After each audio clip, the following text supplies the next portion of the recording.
জোহরের নামাজ 12 রাকাত কইলেও ডাকে না। এই দেশের হুজুররা বানাইছে, কিছু আলেম বানাইছে, ওই মকসুদুল মুমিনওয়ালা বানাইছে। জোহরের নামাজের ফরজ হলো 4 রাকাত, এর আগে সুন্নাত 4 রাকাতের হাদিসও আছে, 2 রাকাতও আছে, পরে আছে 2 রাকাত। এই হলো জোহর শেষ, পরে আবার নফল সহ ঢুকাইছে। কেডা কইছে তোমার ঢুকাইতা? আচ্ছা, জোহরের পরে যদি আমি 6 রাকাত নফল পড়তে চাই, সুযোগ আছে না? 10 রাকাত মরেও পড়লাম না, তো ঢুকাইছে কেডা?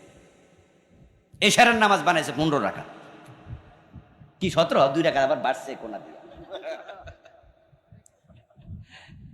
ও দোস্ত, আপনি 8 রাকাত নিয়ে আর 20 রাকাত নিয়ে ঠেলাঠেলি করলেন, অথচ প্রিয় নবী সাল্লাল্লাহু আলাইহি ওয়াসাল্লাম সাহাবারা নফল নামাজ যখন পড়তেন, ব্যক্তিগত নামাজ, এমনও পাওয়া যায় লম্বা নামাজে তিনি মানুষ না গাছ, পাখি টের পেত না, বিশ্রাম নেয়ার জন্য মাথার উপরে পাখিও বসতো, এমন ঘটনাও আছে।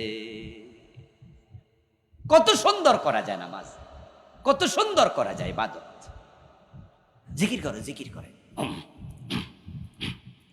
কি হো কি আল্লাহ আল্লাহ আল্লাহ আল্লাহ আল্লাহ আল্লাহ, কি কিসের আপনি তাড়াহুড়া কেন?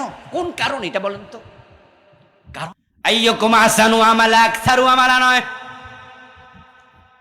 প্রিয় নবীজি মুহাম্মদ সাল্লাল্লাহু আলাইহি ওয়াসাল্লাম যখন নামাজ পড়তেন, সহিহ বুখারীতে পাওয়া যায়, আমার রাসূল নামাজে যখন দাঁড়াতেন, মা আয়েশা রাদিয়াল্লাহু তাআলা আনহা বলেন, এত লম্বা কেরাত পড়তেন, এত লম্বা কেরাত পড়তেন, তারে মাকাদামাহু, আমার রাসূলের 2 পা ফুলে মোটা হয়ে যেত, পায়ে পানি জমে যেত। যখন রাসূলুল্লাহ সাল্লাল্লাহু আলাইহি সাল্লাম রুকুতে যেতেন, মা আয়েশা বলেন, আমার মাঝে মাঝে মনে হতো রাসূল বুঝি সিজদার কথা ভুলে গেছে। আর আমার রাসূল যখন সিজদায় যেতেন, এত লম্বা সিজদা রাসূল করতেন, আমার ভয় হতো তিনি আবার ইন্তেকাল করে ফেললেন কিনা নামাজের ভিতরে।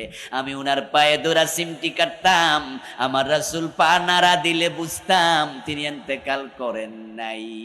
আর আমার নামাজ আপনার নামাজের খবর কি?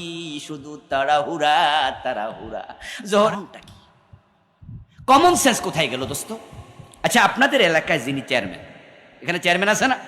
আছে, এমপি, চেয়ারম্যান, ভিআইপি লোক আছে। আচ্ছা, আপনার যদি কোনো জরুরতে আপনি চেয়ারম্যানের বাসায় যান অথবা এমপি সাহেবের বাসায় যান, আর আপনি ঢুকার পরে আপনি এমন তাড়াহুড়া দেখাচ্ছেন, আপনি ঢুকলেন, ঢুকে আপনি ওনার অনুমতি ছাড়া কথা বলা শুরু করে দিলেন, উনি বলতেছে আর কি কোন একটু আসতে কোন, আপনি বলেন না সময় তো নাই আমার,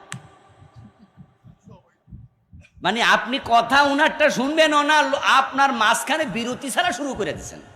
এমপি সাহেব বলছে, ভাই আপনি একটু থামেন না, করতে আইছেন, আরে সময়ই নাই আমার। এমপি সাহেব বলবে, আপনারা তো আমি ডেকে আনি নাই, আপনার প্রয়োজন, আপনি আমার এখানে আসছেন, এখন আপনার যেহেতু সময় নাই, আপনার কথা শোনার কোনো প্রয়োজনও আমার নাই। এই দারোয়ান কই, আউট, এর বাইরে বলবে না? বলবে না? কমন সেন্স কি বলে? বলবে না? আচ্ছা, আমরা যারা নামাজে যাই, আল্লাহ কি জোর করে নিস? ফেরেশতা পাঠায় ধরে নিস?